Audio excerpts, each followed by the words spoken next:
Actively engaging students in a large classroom is actually quite difficult. It's not easy at all. When you design a lecture program, when you deliver a lecture, the first thing you've got to ask yourself is, why should anybody come along? Why should they listen? And what will they value? Active engagement for students in the classroom is something that I'm always thinking about. It's really quite hard to do because you can only listen for 10 to 15 minutes at a time without disconnecting and disengaging.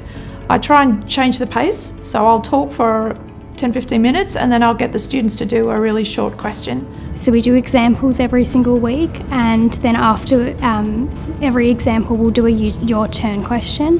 It makes sure that we have to be constantly paying attention. And I call it your turn, so we all know when we get there this is their turn to start doing a short question.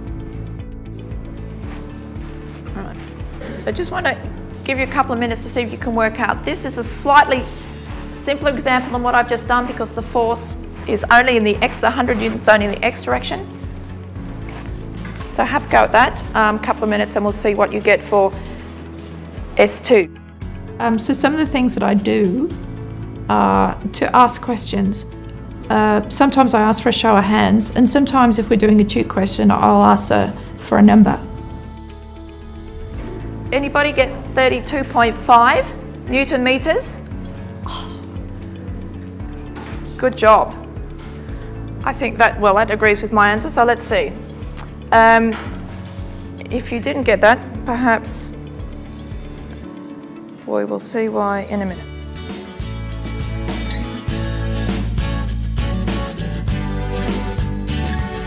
One of the ways that I engage students in large classroom is through project-based learning. We run this as groups on the studio classes. So one of the best ways that he engages the class is that he makes us do the calculations ourselves.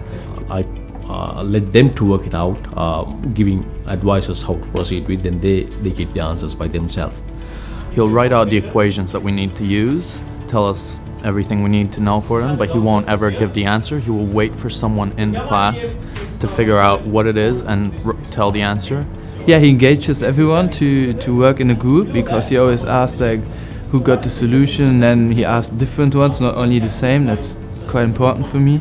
Multiple people have to do it because once one person says it, that person needs confirmation that he was right. So everyone's pretty much working all the time. It makes us actively study and learn during class. You'll actually be practicing everything you learn as you learn it.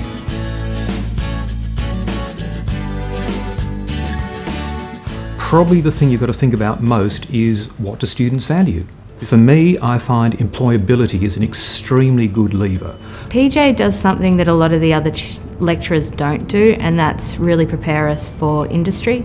He spends a lot of his time talking about how it will be in the workplace. The main way he gets us to engage is to give us real-world examples. So management and politics of the workplace, and how to run meetings, how to go through other nitty-gritty things that you don't learn in other courses. They really appreciate being told about common traps which professionals fall into, methods of coping in difficult situations, and useful ideas. Pecking order. That's actually the big one for you folks. In any organisation, there's normally an official manager, and then there's 5 or 6 people or more working for them. There's unofficial positions there, like who do you listen to when you've got a difficult problem? When you need something creative done, who do you go to? When you need to understand how to work through the paperwork system quickly, who do you go to? All of these are kind of unofficial positions, but they may in fact affect your salary quite a bit. When you come along, you upset that. For example, are you more creative? Right? Will you upset and displace the person who was the creativity person before? That can be a big problem. Relating what we're doing to real-world examples gives purpose to what we're learning. So really prepares us for our future.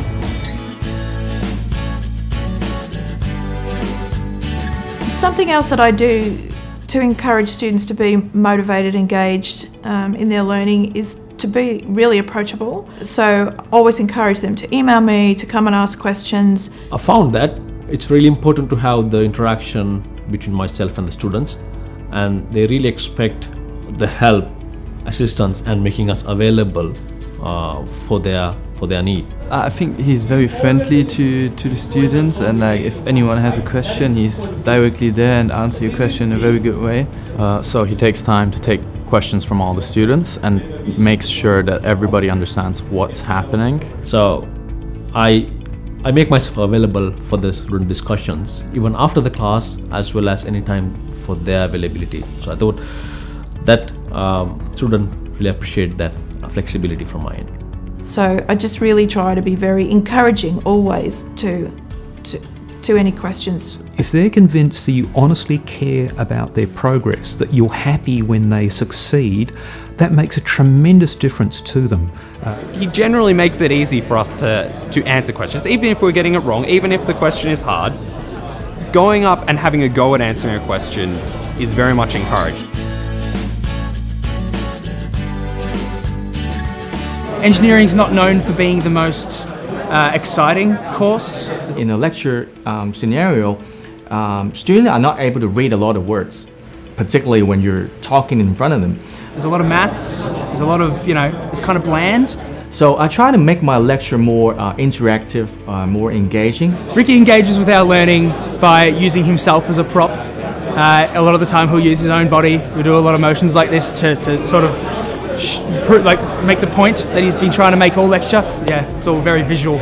When I prepare, say for example, lecture PowerPoint, I tend to put in a lot of graphical presentations, a lot of photographs, a lot of drawings in it.